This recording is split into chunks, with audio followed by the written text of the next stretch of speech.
এখনকার দিনে সবচেয়ে বড় শিক্ষা হলো কিভাবে লোকে খাবে দাবে এবং নরকে যাবে, সেই শিক্ষাটা দেওয়া। এখনকার দিনের শিক্ষা ব্যবস্থার মধ্যে কোনো ভগবত চিন্তন, চেতনার কোনো উন্মেষের কোনো ব্যবস্থা নাই। তাই জন্য সমাজ পাশবিক স্তরেতে নেমে যাচ্ছে। এর মধ্যে কেউ কিছু করার নেই, কেন চেতনার উন্মেষ তো হবেই না।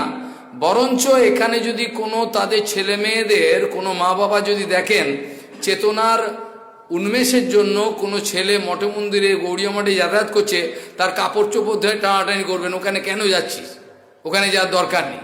অর্থাৎ মূল বিষয় হলো কলেজ, ইউনিভার্সিটি, স্কুল আদি যে কোনো জায়গায় যত শিক্ষা ব্যবস্থারা আপনারা বর্তমানে আবিষ্কার করেছেন, এটা আগে ছিল না।